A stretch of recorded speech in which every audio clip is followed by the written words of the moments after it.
Assalamu alaikum warahmatullah.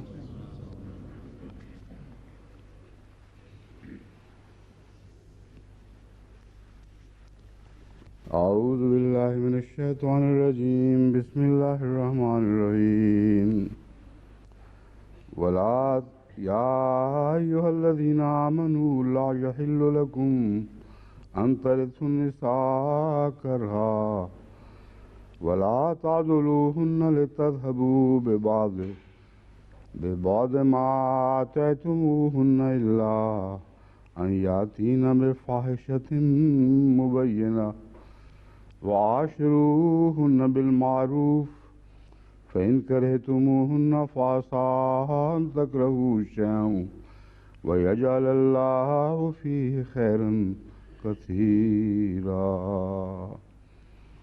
Surah An-Nisaa, Ayat 20. Surah An-Nisaa, verse 20, Hazur has just recited, and Hazur says we were discussing this verse when the time came to an end, and Hazur said that Hazur had intended to continue the discussion.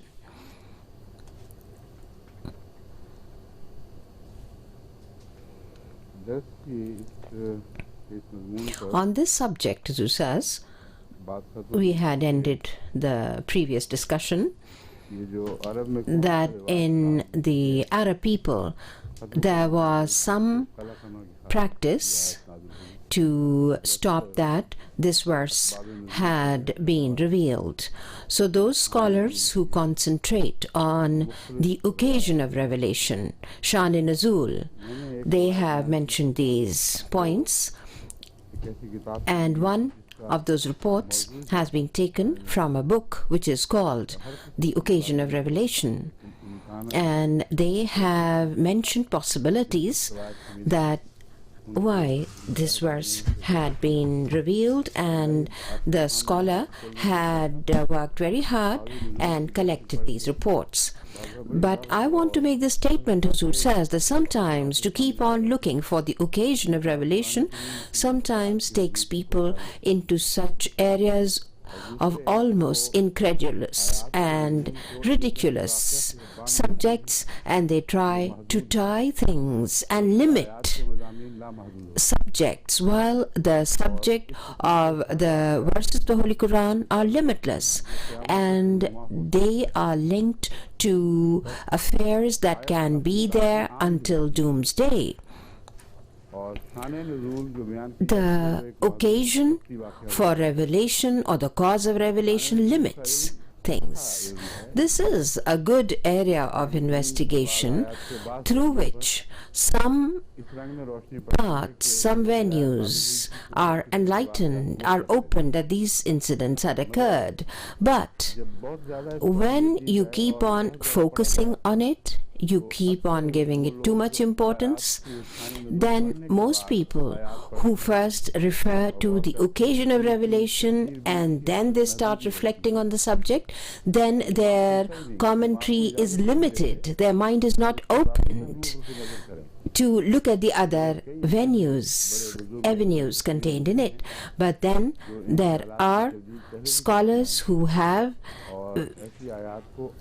thought that these are the incidents related to this verse. The reference of that book that we had presented. After that, I wanted to present a report of Bukhari in which the occasion for revelation is mentioned in a way that points to a practice amongst the Arabs, and in there you will see that it is quite a probability, a possibility. But after listening to the previous dars, if somebody thought that all kind of reports are presented to me and the verified important reports are not given to me, and I had gone into a long debate, while in Bukhari Sharif there is a very reliable report, while this, which has now been sent to me by somebody, that was there in my notes, but I wanted to make this point that there are risks involved in concentrating on the occasion of revelation, where many commentators get tangled with it.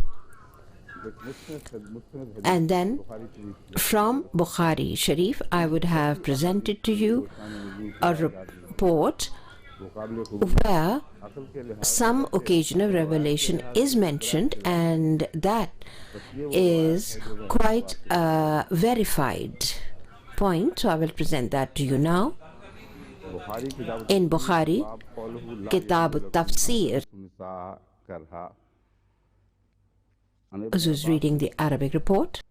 Ya ayyuhallazina amanu la yahillu lakum an tarithu an-nisaa karha wa la ta'dhuluhunna litadhhabu bi ba'd ma ataytumuhunna qala kanu idha mata ar-rajulu kana awliya'uhu ahaqqa bi imratihi in sha'a ba'duhum tazawwajaha wa in sha'u zawwajuha wa in sha'u lam yuzawwijuha فهم أحق بها من أهلها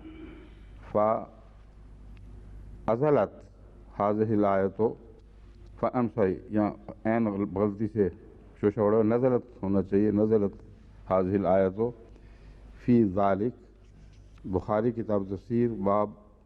This is Bukhari Kitab al-Tafsir. The translation of this would be that this verse number 20 of Surah An-Nisaa, Ya ayyuhallazina amanu, Hazrat Ibn Abbas says that the background was that in the Arab people, when a man died, then the wife was in the power of the heirs, and they would either marry her themselves or marry her off to anyone else that they wanted to. And more than her own relatives, the in-laws had authority and power. And pointing to this, I had mentioned, Huzur says, I had mentioned the couplet of Nawab Mubaraka Begum Sahiba as well. The fact is that the woman was taken as an item of property, and the closest heir, inheritor, would inherit her. She could not be, according to their customs, be liberated once the husband dies. She becomes a property to be inherited by the husband's heirs. And in this situation, if somebody was to marry her, it was the in-laws' relatives who had the first right, and if they arranged the marriage, then they would take the meher and keep it themselves. And then it was the right of the inheritors that they would not allow her to marry, to leave her without any rights. These were bad practices, and this verse of the Holy Quran has totally rejected that. And there are many ahadith in which some specific incidents have been mentioned, that what were the incidents because of which this revelation had come. Huzur says there is no need to go into a detailed discussion on those reports. What you need to remember as a principle is that amongst the mushrikeen, whether of Mecca or outside, this was their practice that a dead man's wife was the property of the heirs. And this statement of the Holy Quran in this verse, now to say that if this had not been the practice, then this verse would not have been in the Holy Quran, would not be the case, because I will explain that this verse of the Holy Quran would have been there even if those incidents were not there in the background. There may be a link to those incidents, but now we will look into the commentary of this verse of the Holy Quran, that what are the points mentioned. I will remind you of the translation. Allah the Almighty says in this verse, O ye who believe, it is not lawful for you to inherit women against their will.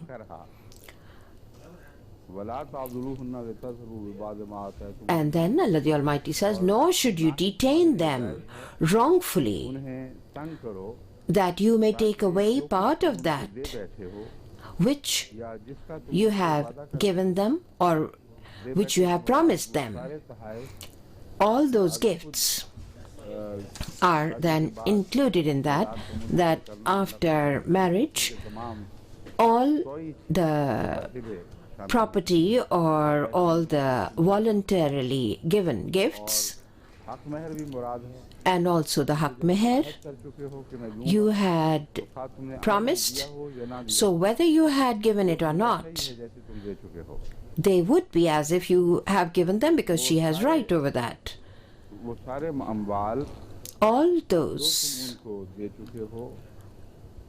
gifts that you had promised them or given them, to get them back, do not behave in this way, except, Allah the Almighty said, إِلَّا يَأْتِينَ بِفَاحِشَةٍ مُبَيَّنَةٍ, that they be guilty of a flagrant evil. And mubayyana is a word that it is not only, some people think that it is just an allegation. No, mubayyana means something which has been verified and proven. Now, this means that kind of evil acts about which the Holy Quran has spoken of earlier, and that is that there should be 4 witnesses, and an Islamic court or an Islamic authority organization has given the dictate. Whatever the society has approved as an authority, they have pronounced this, then there is the right, because it might mean even an unmarried woman. There are the possibilities in it. When there is the concept of witnesses, then you have to have some system of justice. So when those 4 witnesses are presented in that kind of a court or authority, then there is the right to withdraw the rights and gifts that were given, because the meher is also included in that. So the meher which had not been given, you can stop the payment of that. And in this, then punishment, there would be then the concept of aq, of depriving the property. The husband can deprive this in the will, and also then the authorities can do that.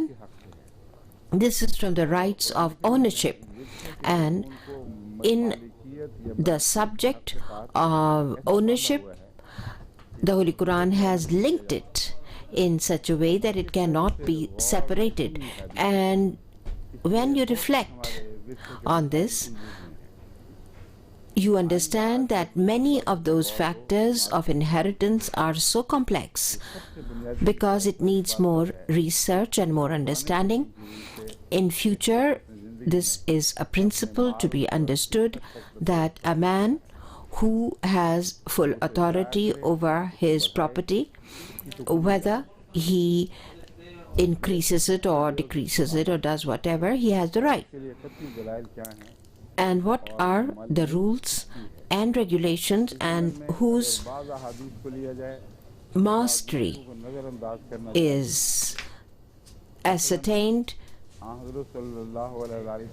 You have to understand the fact that one occasion the Holy Prophet ﷺ had listened to the complaint of a son, and he asked the father to come, and he heard the father's statement.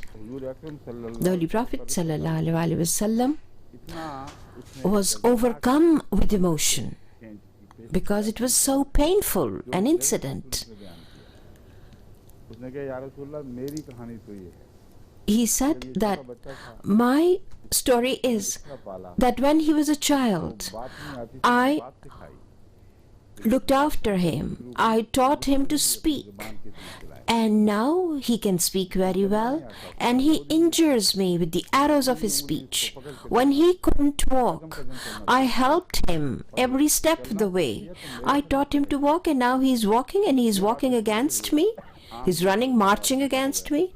At that, the Holy Prophet ﷺ became tearful, and he held the son by the neck and handed him to the father and said, whatever you have is your father's. In the favor of the children, there is also, then it works the other way around as well, that whatever the children have, it belongs to the parents. So if you will apply this to every occasion, or will you look at the other avenues where the Holy Prophet ﷺ himself had the mastery of his own affairs? Here, the Holy Prophet ﷺ had greater mastery, rights of mastery over his community, because he was more than a father. In the presence of the parents, where the parents love the children think it would be an affront and insulting to even discuss the rights of inheritance, and they think that everything belongs to the parents.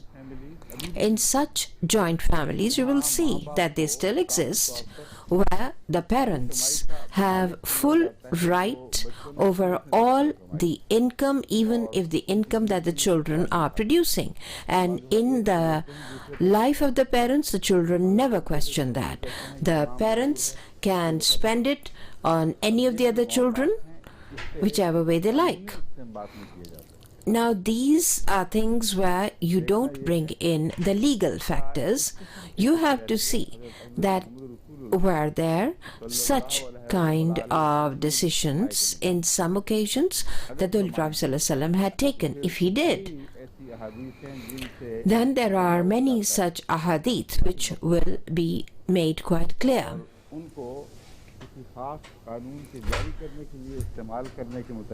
And then you will hesitate in applying them to every situation. You will have to ask that, did the Holy Prophet ﷺ make it a general rule? There might be some occasions where he said that to the family, and for them that became the rule. But there are areas which need to be reflected on, so that whatever rules and regulations are made, they are linked to the human rights, and so that there are no contradictions and conflicts. Now, the mastery is finally of Allah, and Allah the Almighty grants it to whoever, and then that person becomes a master. And in that life the person has, whether he can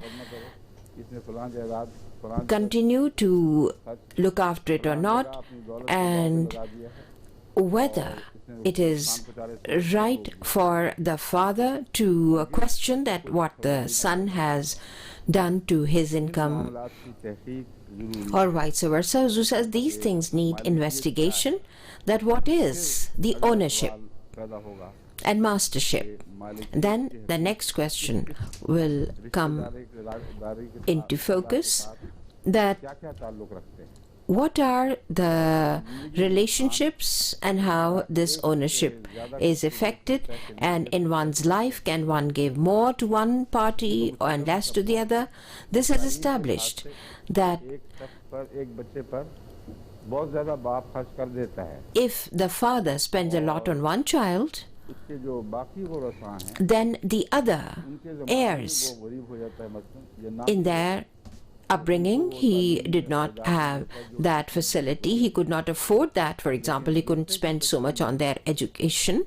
But in the venue of inheritance, none of the other children can object that the father spent more on him, so he will be deprived and I will get more.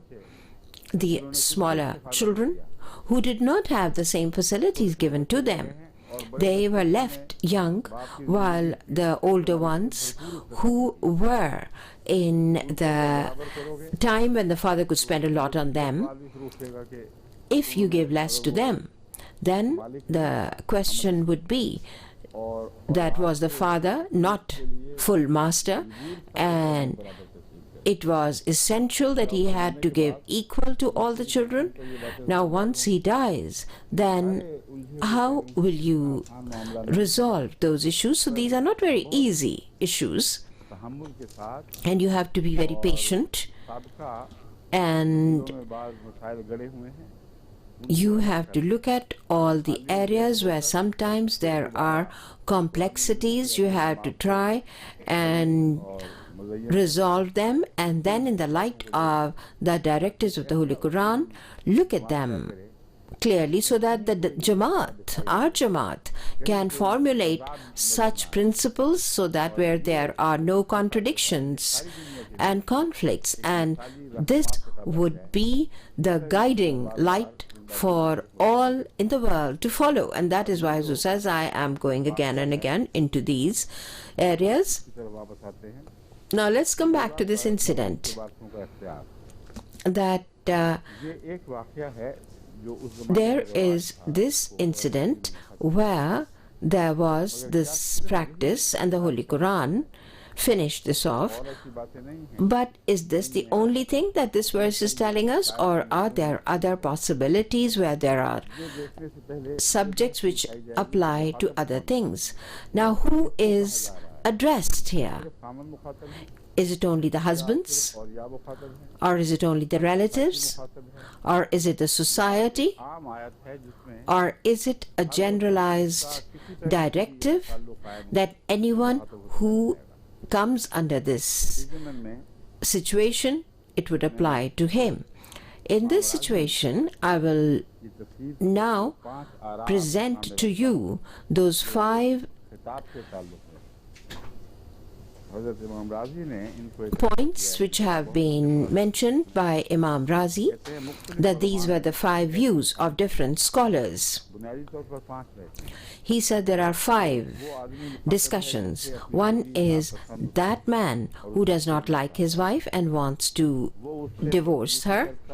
He is unjust and treats her badly, and she takes the meher and can go. These are the views of scholars. Now, to link that to the background of the Arabs is not correct, Huzur says, because the husband is not being mentioned. Here they are talking of a practice which is now being declared null and void, and this would then be addressing the society. But the scholars, in which there are some very strong commentators, they have, some of them agreed that here that man is referred to who makes excuses and wants to divorce his wife in a way that he would not then have to fulfill the rights to the wife, and he wants to get rid of her. That would be one meaning contained in this. दूसरा माना है मुतवफ़ा के The second is that the deceased man has inheritors and they are addressed. And Imam Razi says that the practices in the और वो जो times before Islam, they are mentioned, then they are addressed. तीसरा यहाँ औरत के वलियों The third are the दियत देने से मना किया गया है। walis of the woman, that they are told. तीसरा है Now पहले this बयान नहीं हो गया, has not been mentioned before, do you think? In the verse, if you look at it closely, यहाँ वलियों से यहाँ औरत के वलियों से खिताब the agents or those who are the supervisors for the woman, they are told that they must not make life difficult for her. मुराद उनकी गालिब Rasul says है, वरना तो this ये बात गुजर चुकी है। एक नई cannot apply here. मैं समझता हूँ एक शिख Rasul says that I think that बाद लोग what is mentioned here is that some people divorce their wives, but then they do not give them their freedom. फैसला कर लेते हैं इन And Rasul says, I understand here that they अपनी Wilayat decide that they are going to separate from this wife, but they keep on making excuses and they do not sign up से एतराज करते हैं so that this woman कि ये औरत cannot go and marry काबिल भी न somebody else, so that a few years pass and then somebody who wanted to marry her would not have the facility to marry. ये जो बात है ये तो And Rasul says this is something which comes to light on many occasions. Some such men who are actually trying to look for some revenge, they have to be then even excommunicated from the Jamaat, because there was no reason for them not to give the divorce when it was decided. एक appeal कर दी कि And for years, they continue to keep on taking excuses, and that poor woman, she is then not freed. पूरी तरह साबित ना हो जाए उस वक्त तक And until that time that the divorce is complete, they cannot be free. So here, this is the subject, that they are the wali. हैं वली But they are doing that for the sake of some revenge, while Allah the Almighty has said that you need to be very clear in this. And the fourth point is that they say that the husbands are addressed. In the time before Islam, they would करने से रोक देते stop the divorced wife to marry somebody. वही Rasul says the difference जो फर्क है वो they mention is that this was done in the time of Jahiliyyah, before Islam. But Rasul says that time of Jahiliyyah has returned, and the domestic problems amongst the Muslims, you will see that a lot of times this happens, that mean man makes it into a point of revenge, and he doesn't give her her rights. And Hazrat Imam Razi has mentioned the previous practices of Jahiliyyah. And the last point, which is the general point, general view of the scholars, is that this is a generalized इसका ताल्लुक हर directive which applies to any incidents that can happen, and this verse was not revealed for any particular practice. And what it says is that when the husband differs with the wife and wants to separate, and he has already decided to marry or has already married another woman, while for the previous marriage he had a big meher and he doesn't want to fulfill that, and he might have transferred some property to the first wife. So in that occasion, what excuses and what सारे इम्कानात tricks he wants to play. So all those are covered. And Huzur says that the practices of the Jahiliyyah, as they had been mentioned, Huzur said there is an Ahmadi family in which I have seen that they have got their daughters sitting at home. They are not marrying them off because they have large properties and they don't want the property to go out of the family. And they are not allowing the girls to marry so that the brothers will keep all the property, because if she marries outside, then she will have some property in her name, or she will inherit some of that property.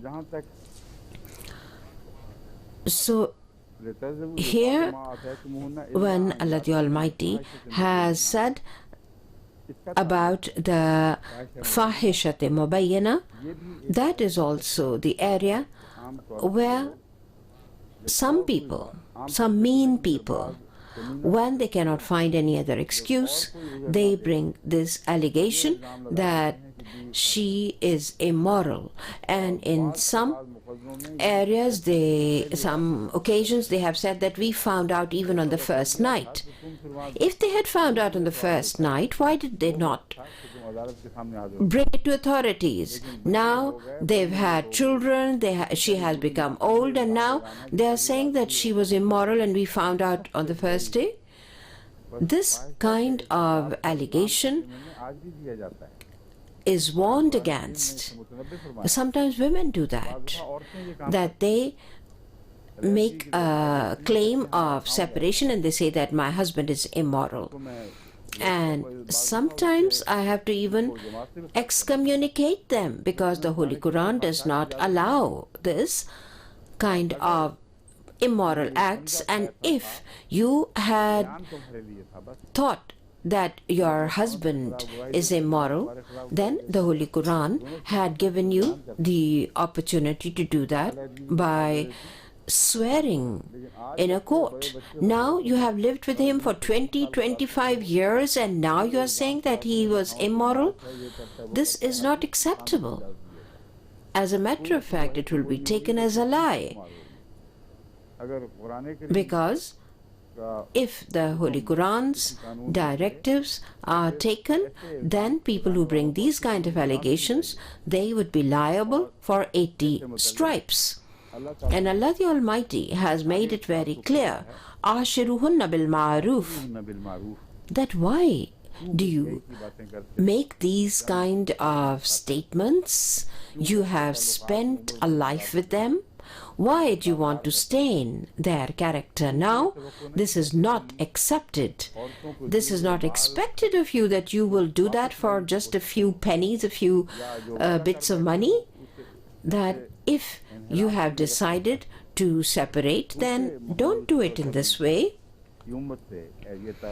These are the expectations of you and you are ordered, Allah says, وَآشِرُهُنَّ بِالْمَعْرُوفِ, that you live with them in a good way. فَإِن كَرِهْتُمُوهُنَّ, that if you do not like them, فَأَسَانْ تَكْرَهُ شَيْئًا, Allah the Almighty says that many a time the cases that you do not like something, وَيَجْعَلَ اللَّهُ فِيهِ خَيْرًا كَثِيرًا, and Allah the Almighty places a lot of blessings in that. And because it's the finances and money mentioned here in this verse, khairan kasira would also refer to spiritual blessings and also financial benefits.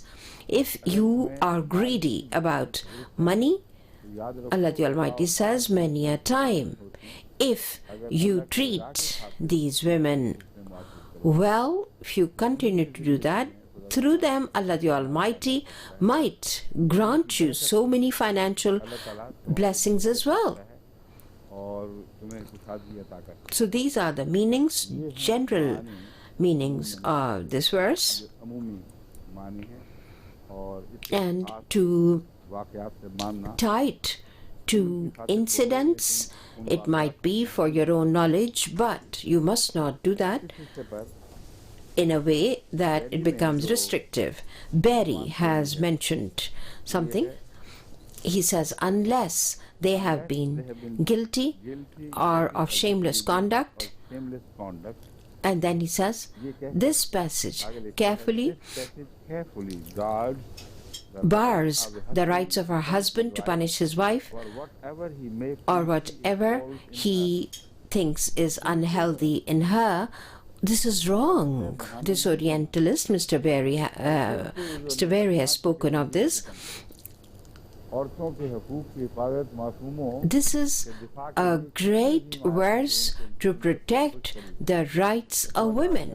While Mr. Berry, who's an Orientalist, he is saying that here the rights are being given to the man, that he can take whatever excuse, he can bring the allegation of immorality or whatever. The promised Messiah ﷺ, as a result of the directives in this verse, the picture he has given of an Islamic society that is such a beautiful image that Allah the Almighty has spoken of domestic life,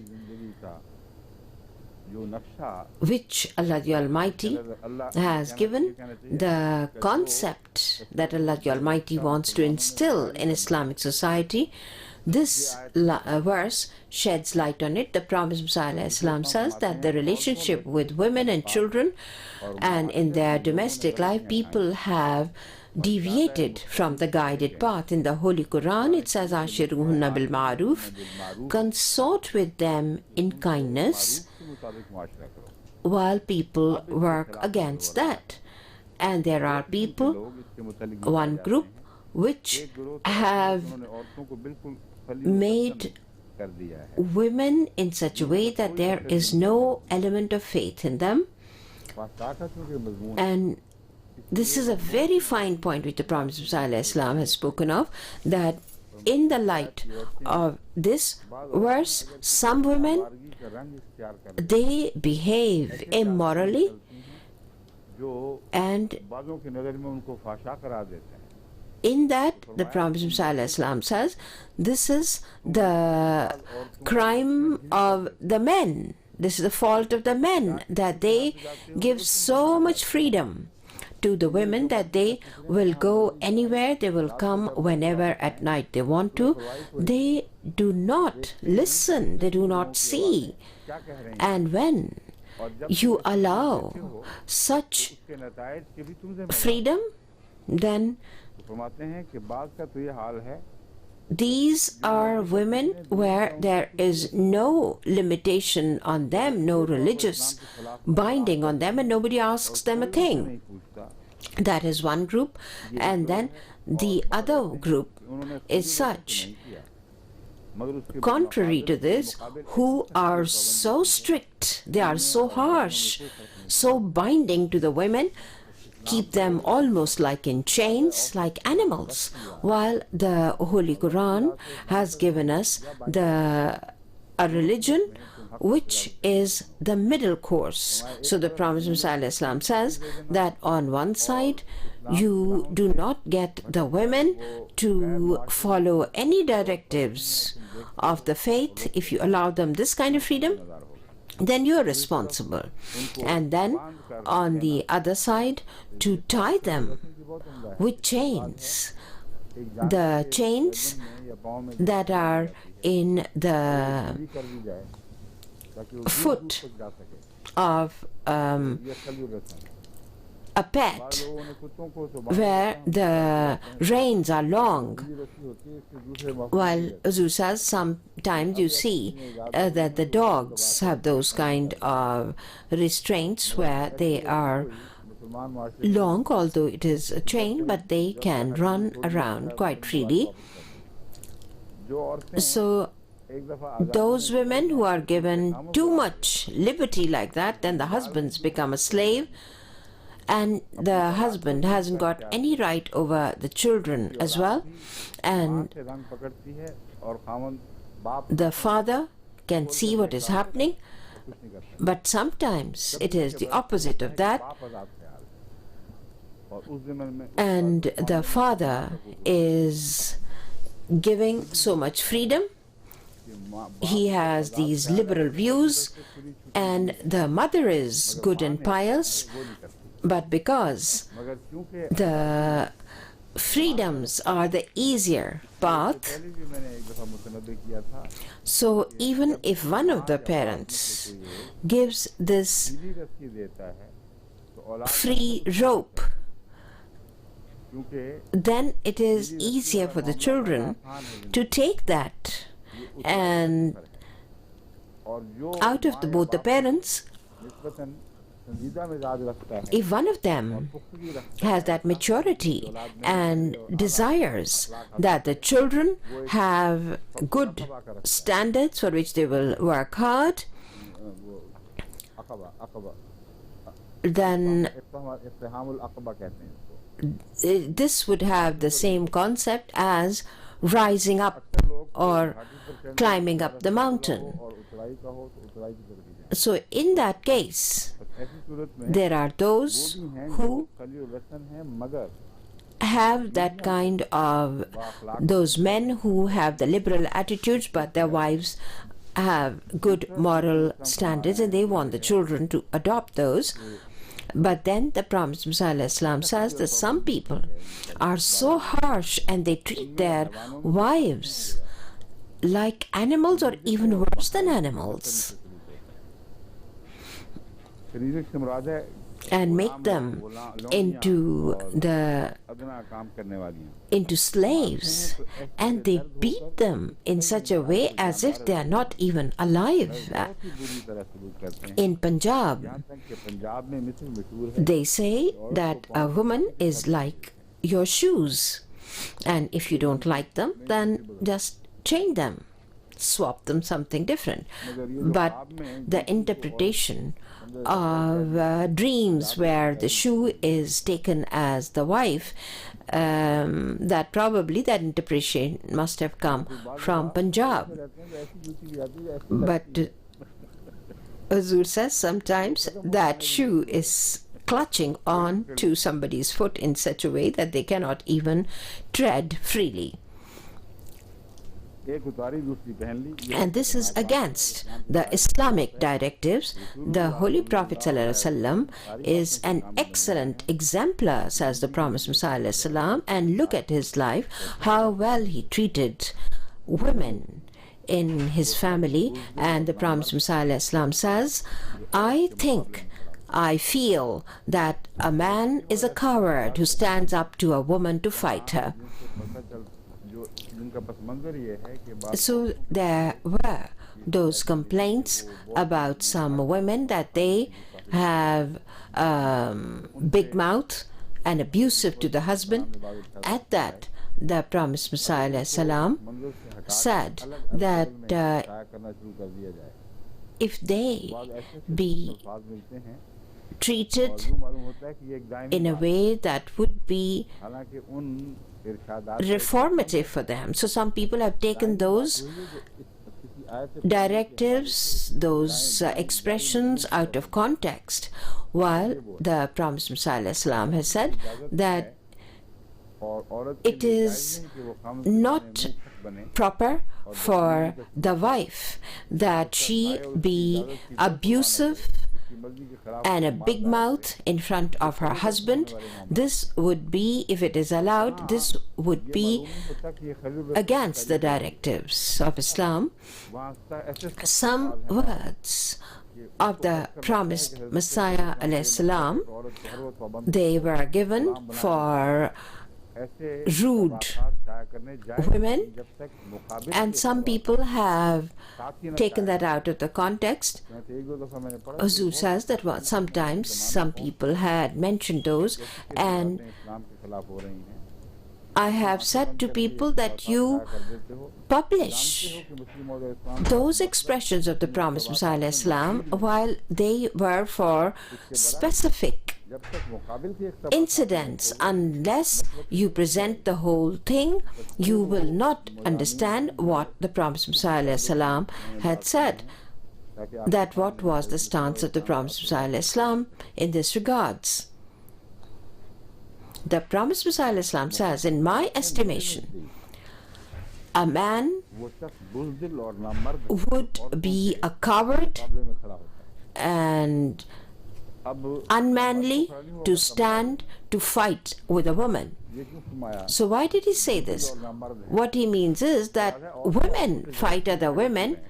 It is not the dignity of a dignified man to stand and start fighting with a woman. You are a man, you can fight.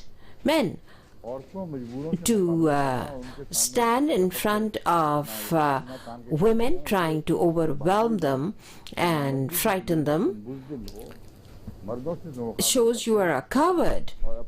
You want to behave in this way against your helpless wives. So about this there is a saying that a man becomes a wrestler in front of the women, and when he's faced with men he's shy. They can't speak a word, they're speechless in front of the men, and at home they start roaring. So what kind of a manly attitude is that?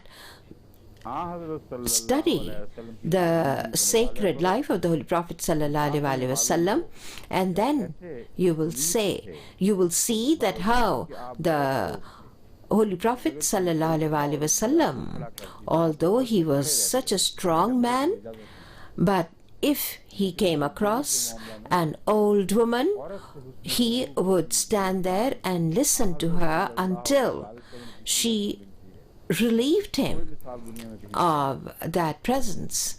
So the Holy Prophet ﷺ had an awesome personality. Sometimes the Holy Prophet ﷺ would even compete in a running race with Hazrat Aisha Siddiqa radhiyallahu ta'ala anha. And in one of those races, Hazrat Aisha won, and in one race he won, the Holy Prophet ﷺ won. So the Promised Messiah Islam in this quote says that in one occasion the Holy Prophet ﷺ won, and the second time he himself slowed down so that Hazrat Aisha could run ahead. And now this can only be enjoyed by a person who can see the fine quality of the Holy Prophet ﷺ. Sometimes you run a race with children, and sometimes you can run ahead. But at other occasions, you would slow down intentionally and let them run ahead to give them encouragement and to make them feel good. So the Promised Messiah Islam has spoken of that the Holy Prophet sallallahu alaihi wasallam also then stood in the way and allowed Hazrat Aisha to observe some display outside. And when Hazrat Umar radhiyallahu ta'ala anhu came, those who were presenting some acrobatic display, they ran away. They were so frightened of Hazrat Umar. So the gentle stance of the Holy Prophet ﷺ is mentioned. The Holy Prophet ﷺ did not say anything to those acrobats, but when Hazrat Umar radhiyallahu ta'ala anhu came, they ran away. So here the Ashiruhunna bil Ma'ruf is an injunction. So the Prophet ﷺ comments on that and says that in fact, the nikah is a contract between a man and a woman, and make sure that you uphold that, because Allah the Almighty has said, Ashiruhunna bil ma'ruf, that live with best behavior with your wives.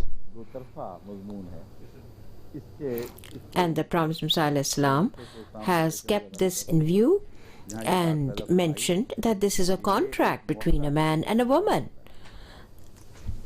that you have to live well with your wives. And in a hadith it is also said, khairukum khairukum li ahlihi, that the best amongst you is the one who is best in his behavior to his wife.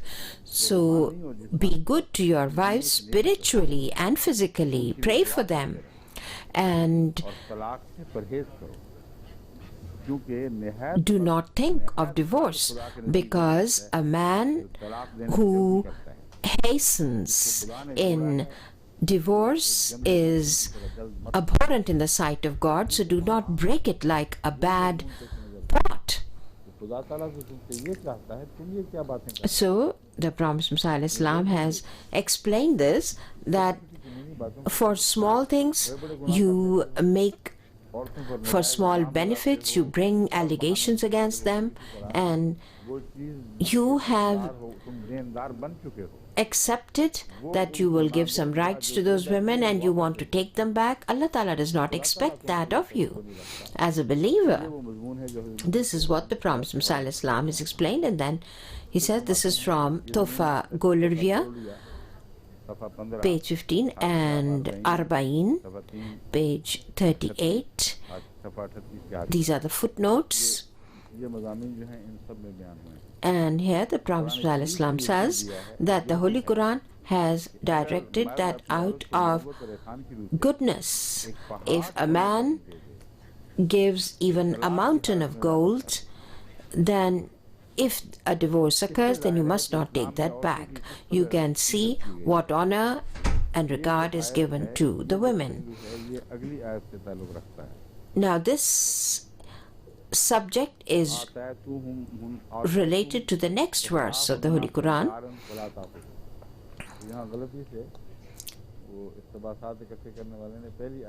Who says some of these points refer to the next verse, which is verse 21.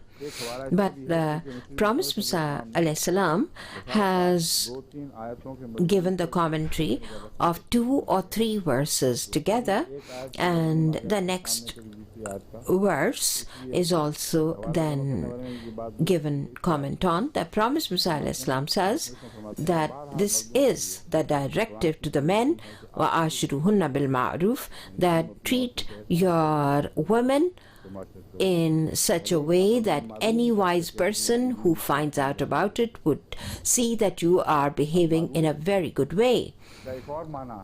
So the word ma'ruf here is commented on. Ma'ruf is something which is practiced in society, which is looked upon in society as a good point. So the Prophet ﷺ says that your way of behavior to your wife would be such that people would comment on that, and the society would vouch for that. The society would be a witness to it. That is the meaning contained in ma'ruf, that your good behavior should be something that people can talk about.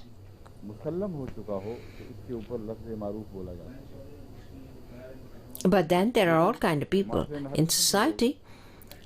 So the Prophet ﷺ has put in a very fine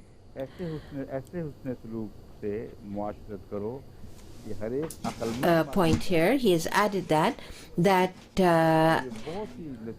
treat your wives in such a way that every wise person would be able to see that, because every Tom, Dick and Harry cannot be even allowed or cannot have the opportunity to look into the behavior in the house. So the Prophet ﷺ has added the word a wise person, that a wise person who observes it can see that what must be happening in this household. So the word wise here has given the whole concept a beauty and has then shut the doors of such possibilities that people would want to peep into somebody's house to see how they are behaving. The wise are those who even they cannot see God with their eyes, but they know it, that God is there. So this is the definition of ulul albab, people who have wisdom.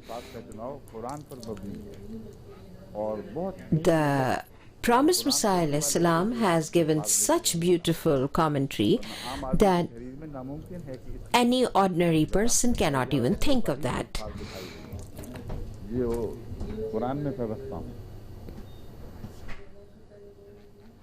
And then, except for immoral deeds, the Prophet Muhammad says that except immoral deeds, you should be patient with all kind of behavior of women. The other things you need to be patient with. All kind of moodiness that they might have, you should be patient with that, patient with their moods and their forms of behavior. It's only fahishate mubayyana, only those are avenues. The Prophet ﷺ says that those are the immoral deeds that you must not be tolerant of. The Prophet ﷺ says that I feel that this would be the lowest rung of behavior, to behave badly towards women. And the Prophet ﷺ says that this is actually a blessing of God, and in that we have to be grateful to Allah the Almighty for providing us with the spouses. And the Prophet ﷺ says that I myself feel so much for this that once I had raised my voice slightly at my wife, and I felt that she was heartbroken at that. It hurt her. Although I knew that what I had said was not wrong, but I felt that she became very hurt.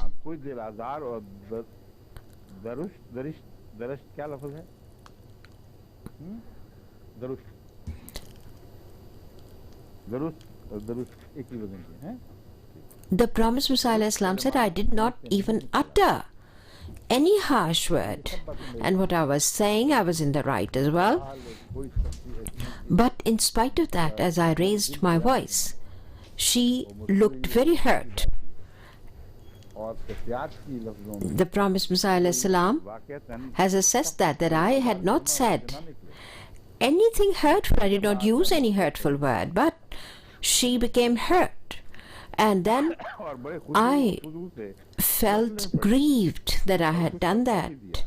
And I cried to God and begged for Allah's forgiveness. And I gave sadaqah as well and sought His forgiveness, that I did not want that to earn me the displeasure of Allah the Almighty. I was overwhelmed, says the Prophet ﷺ, with grief that I had raised my voice slightly at my wife. And look at this. This is the behavior of the leader of the times. And look at the character of the Holy Prophet sallallahu alaihi wasallam, how the promised Messiah Islam studied that excellence of the Holy Prophet sallallahu alaihi wasallam and followed that. every way, every form that he could. And he then says, the Promised Messiah ﷺ then says, how can you behave badly to your wives? If the leader of the time had no other way but to follow the Holy Master, that Muhammad Mustafa ﷺ, then the Promised Messiah ﷺ had said that when I had raised my voice at my wife, I thought maybe that was because of some hidden sin of mine that I slipped into that. And then in a letter, the Promised Messiah ﷺ wrote that I have heard, he wrote this letter to one of his companions and said that I have heard from your friends who are your true friends, they have said that you are extreme in your behavior sometimes. This was a companion who was excellent in all his behavior and his practices. The Promised Messiah ﷺ wrote to him and warned him, and he said that some of your friends who are your sincere friends, it's not anyone who is against you or somebody who has some rancor against you. So first, the Promised Messiah ﷺ explained that this is also, Huzur says, this is an excellent way of expression, and you can see this great quality of the Promised Messiah ﷺ. He says that from some of your sincere friends, I have been given to understand. Huzur says sometimes if you have relayed something, it is not backbiting. You have relayed to someone in authority that this person has so much goodness, but he has this weakness, and the Promised Messiah ﷺ is looking to correct that. And the Promised Messiah ﷺ says that the friends who have spoken about it, they think very highly of you. So the Promised Messiah ﷺ explains that these people, they hold a very high view of you, and even then, when they were able to figure this out, so I have been given to understand that the good treatment that you should accord to your wives, in that you sometimes become very angry and you treat them with great anger. So the Prophet ﷺ has chosen words very selectively with great care, and the Prophet ﷺ says that I did not look upon this report with disbelief because the reporter had great love and regard for you, but because Allah the Almighty has granted an authority to men over women, sometimes men want to use their authority at all occasions, and then the Prophet ﷺ says that this happens many a time, that because that authority is given to the men, that they have been made qawam, that to teach women to be respectful, and sometimes because some people are overwhelmed with their anger, they say that you were laughing while somebody was listening, you were not very careful in parda at such and such occasion. So at many occasions, such men, they are pointing these things out to you, out to the women. The Promised Messiah Islam continues in that letter that Allah the Almighty and His Messenger have directed that you be extremely patient and gentle with women. So I found it appropriate that because you are such a pious man, I wanted to point it out to you that Allah the Almighty has said, وَعَاشِرُوهُنَّ بِالْمَعْرُوفِ, that you treat your wives in a way that there is no element of any behavior which would be worthy of being censored or censured. So the Promised Messiah Islam says that you must behave keeping the hadith in view, that khairukum khairukum li ahlihi, that the best amongst you is the one who is best to his wife. Now, the Promised Messiah Islam has mostly said le ahlihi, but here the Promised Messiah Islam has either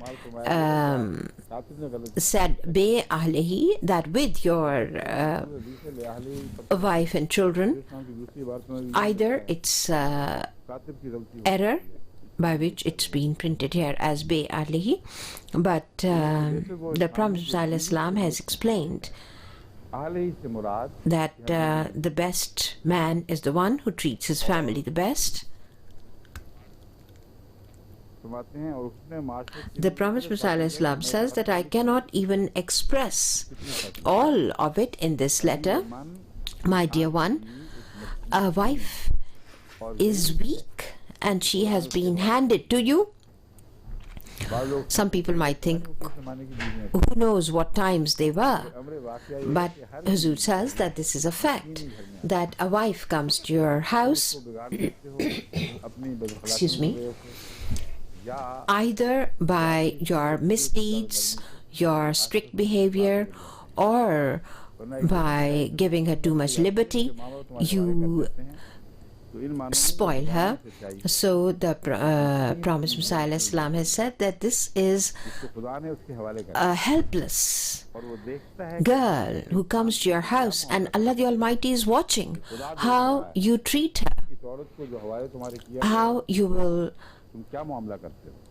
behave towards her. So be gentle to her and be kind to her, and always keep in mind that this is a guest who has come to my house, and Allah is watching that how much hospitality I accord to her, because I am a servant of God and she is also a servant of God. And what greater quality do I have to behave badly towards her? You should not behave badly to your wife. You should teach her religion and faith. And the Prophet Islam has pointed this out, that maybe that man was very scholarly and he thought that she is not scholarly, she doesn't know about the articles of faith. And in the olden times, women were not very educated a lot of times, and these women did not know much about the faith. So with that possibility, the Promised Messiah Salam has said that he might write back and say that you have received a complaint, but she doesn't know much of religion. So the Promised Messiah Salam says this is your duty. Teach her the elements of faith. And he said, this is my faith, that the first occasion of the test for a man's faith is his wife. When, if I say anything strict to my wife, I tremble, because God has handed her to me, and if I make any strict statement to her, I request her that please pray for me.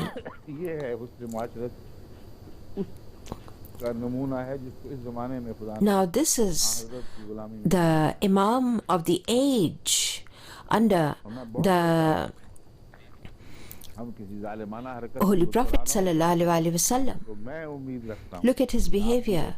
The promised Messiah ﷺ continues in his letter that our Holy Master, Hadrat Muhammad Mustafa ﷺ, was so kind to his wives that was exemplary. This is from Al-Hakam, 17th April 1905. It was published in the paper Al-Hakam. So Huzur says all other factors are under this directive, where the promised Messiah ﷺ has ended the subject. That's where this subject is closed. So before we go to the next verse, the treatment of the wives, as the Prophet ﷺ has explained, it's not only the wives. Generally, Huzur says, as a joke as well, let me say this to you, that in the last dars, my sister Amatul Basit, I mentioned that she has written to me that one man's share is equal to the share of two women. Now, in that regards, Allah the Almighty has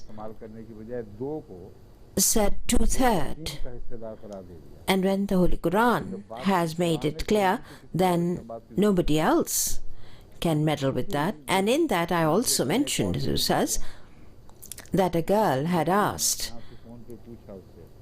that, are you sad? And they said that nowadays the dars are going on and I had not even remembered you, so she wasn't mentioned, while I had mentioned my sister by name. So when I left here, I thought now a complaint will come, because that is my cousin, my Mamu's daughter. She might have said that the real sister was mentioned and I wasn't. So why wasn't I mentioned while I was also the Mamu's daughter? So I was enjoying that, and I was also regretting, because I knew that complaint will come. So that complaint has come. So now her husband is also joined in. This is Mirza Hanif Ahmad Sahib's wife, Tahira. She's my Mamu's daughter, Sayyidullah Shah Sahib, and my younger brother, Mirza Hanif Ahmad Sahib's wife. And look at the way she has expressed it. She did not give any reference. She said, may Allah keep you under protection, His protection, and allow you to serve greatly. Remember us all. So she has then written a couplet that you are throwing the flowers and the light at others. Khana Barandaz, that Oji, the member of my family, remember us as well. So Huzur says that there are these kind of expressions in Urdu language. So where there is also said that you strike somebody with flowers. So she's saying that you are throwing flowers and fruits at others.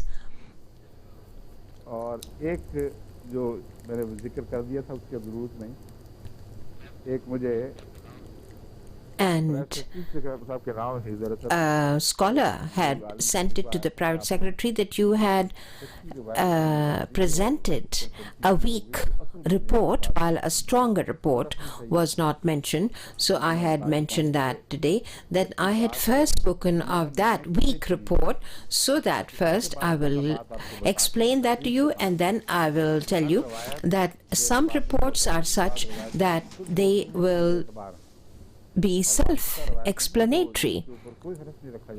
And sometimes there are subjects contained in even those weak reports that are very acceptable. Now the next verse we'll go on to. Huzur will recite that. أعوذ بالله من الشيطان الرجيم بسم الله الرحمن الرحيم وإن أردتم استبدال زوج مكان زوج وآتيتم إحداهن قنطارا فلا تأخذوا منه شيئا أتأخذونه بهتانا وإثما مبينا. An-Nisaa 21. This is verse 21 of Surah An-Nisaa. Allah the Almighty says, and if you desire to take one wife in place of another, if you have made that decision, وَآتَيْتُمْ إِحْدَاهُنَّ قِنْطَارًا, and you have given her a huge treasure,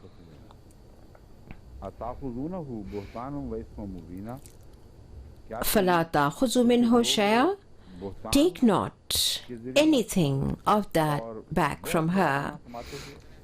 أَتَأْخُذُونَهُ بُهْتَانًا وَإِثْمًا مُبِينًا, will you take it by lying and with manifest sinfulness, that you will be earning a lot of sin if you do that. Now here, one angle is that the subject of marrying more than one wife, in spite of that, this is the general nature of man to have one wife, and in everyday living people want to stick to one. So what is mentioned here is that people do not like, and many a time women do not like, and they have these kind of factors put in. And somebody had asked me that where is it allowed that a woman can put in conditions?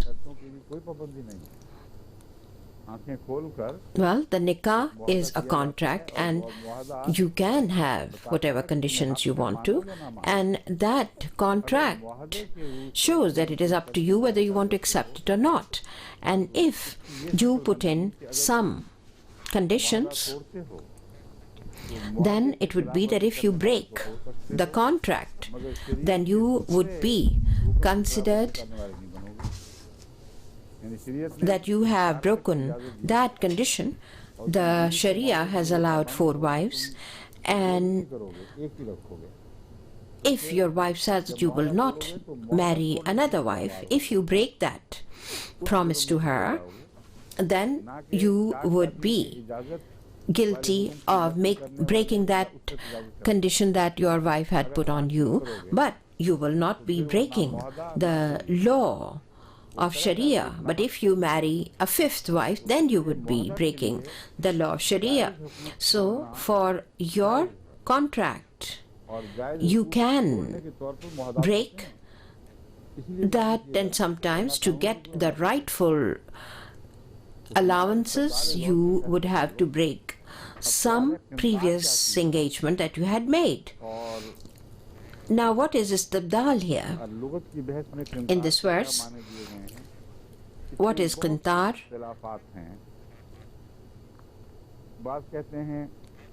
In qintar, about that, lexicons say that a bag full of coins of 10,000 worth, that would be called qintar. And some have mentioned gold coins or oqia, then they would be so. And how much gold there would be, then it would be considered qintar. So they have taken long debates on that. While it is an expression, Huzur says, like the Prophet Muhammad said, even if it was like a mountain.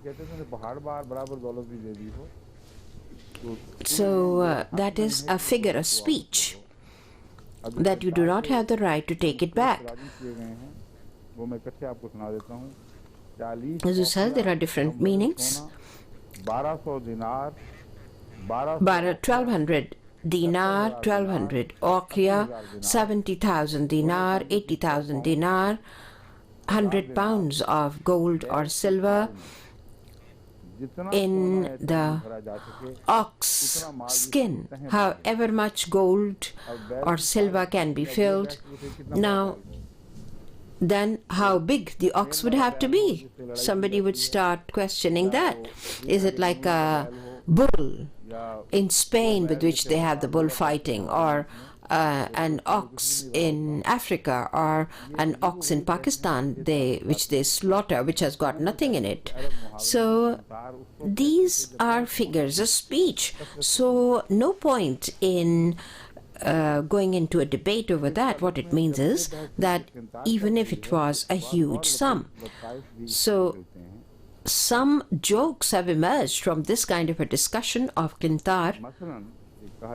For example, it is said that Hazrat Umar Radhiyallahu anhu took the view from this verse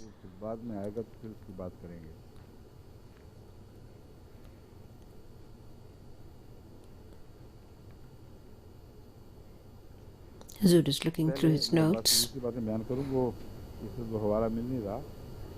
Zud says, I can't find that reference right now.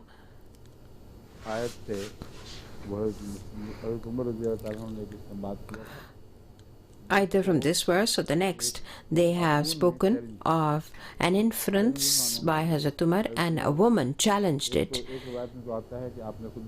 In one report, it said that Hazrat Umar mentioned it and the woman responded. But the second report is more careful, and in that it is said that a woman heard that Hazrat Umar had said that. So once she met him in passing and she said, "Oh, Amir al-Mu'mineen, what you have said is this, while the truth is this." And the response of Hazrat Umar has been taken by scholars and given long debates on. Huzur says, right now we will revert back to the lexicons in qintar as well. They have given huge words, and for istibdal as well, the lexicons have said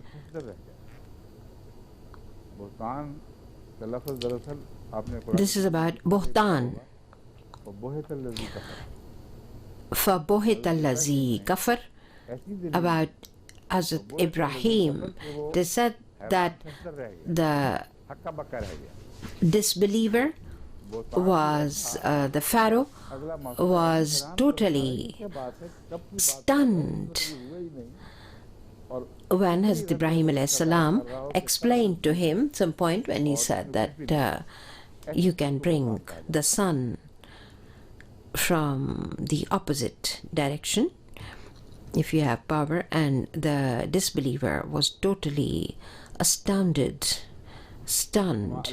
So that is also the meaning in Buhtan. Allama Zamakhshari says in Tafsir Kashaf that it is said that this was a practice, that when a man decided to marry a new wife,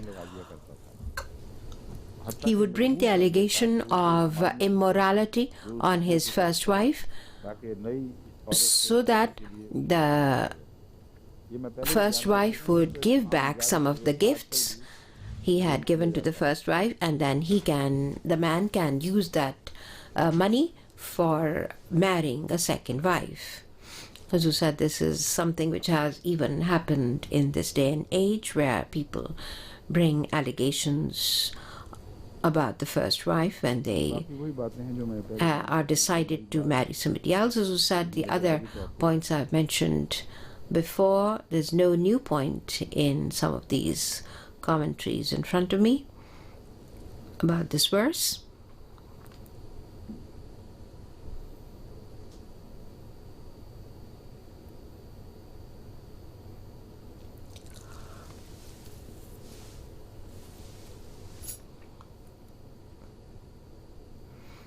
Hazur is looking through the notes. कोई और ऐसा मसला नहीं, सिर्फ वो गालबन वो रह गया हिस्सा उम्र वाली बात।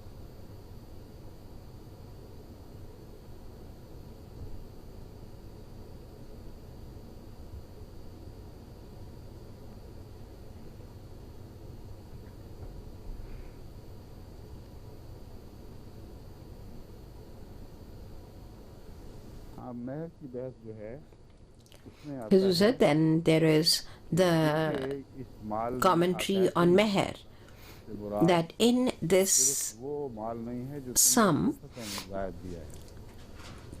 not only what you have given additional, also the meher that you have to then make payment of, that is what is mentioned here. The second discussion they have taken is that there is no limit on meher. You can do that as much as you want. So in this regards, Hazur said that report that I had mentioned before was this. Some people think that this verse speaks of the high limits of meher, that they say that Hazrat Umar once said, standing on the pulpit, that do not be disregarding a women's rights and their meher. At that, a woman said, "O Ibn Khattab, Allah the Almighty grants us and you want to stop it?" And she recited this verse of the Holy Quran. At that, Hazrat Umar said that every person gives the meher according to his capacity. So this would then mean that that everyone can ascertain their own meher. Now this actually is an expression of displeasure, and Hazrat Umar had not taken this meaning here.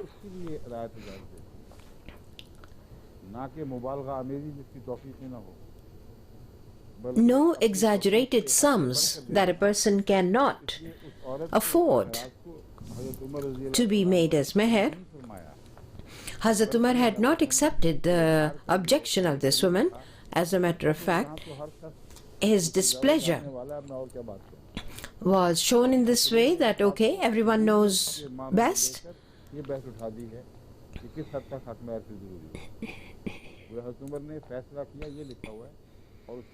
Hazrat Umar had said something here and then withdrew his statement, is a comment that the commentators have mentioned. But Hazrat Umar here has said that if a person gives whatever he can afford, then it is up to him. So to link it only to meher, people have just taken it for granted, while Hazrat Umar had not taken that a man, whatever he can afford, he can appoint that as meher. But just to make a show of things and to have high amounts of meher, which a person cannot even afford, then this verse does not verify that. So Hazrat Umar